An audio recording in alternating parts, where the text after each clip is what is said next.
Welcome back to part 4 of our 6-part series, Physician Contracting 101.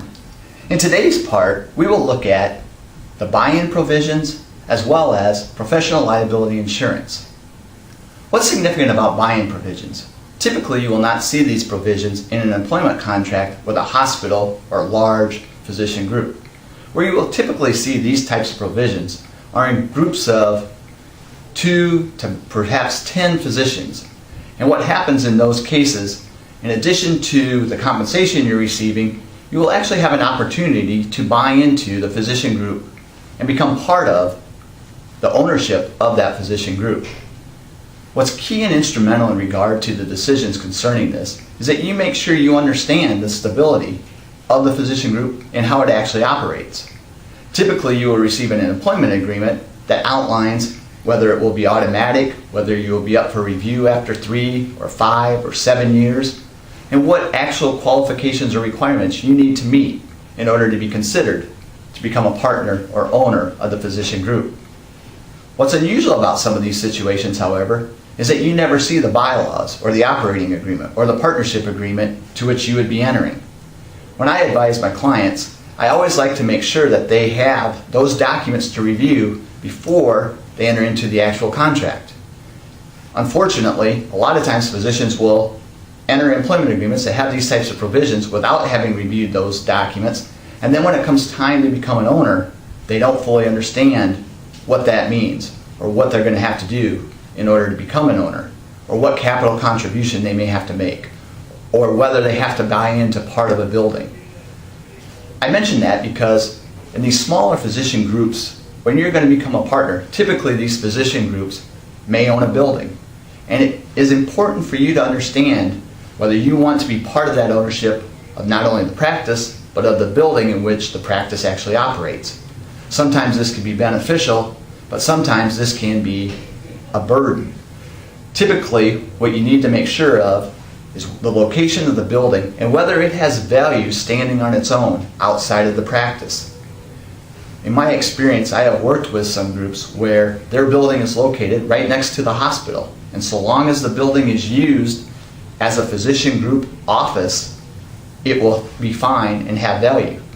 But in the instance that the physicians would actually become employees of the hospital or work at the hospital or leave, the building itself, without having its ties to the hospital, actually does not have a great amount of value. And so you need to make sure that you understand what your buy-in is going to be in regard to the building, in regard to the practice, and what it means to be an owner. So when you are considering the buy-in provision and whether it's a positive or negative in your contract, there's a number of things you must consider. Similarly, a second important provision in the contract that we're going to look at today deals with the malpractice or professional liability insurance. Again, there are a number of things to consider when reviewing these types of provisions. The first is to look at whether the hospital is providing it or whether you need to.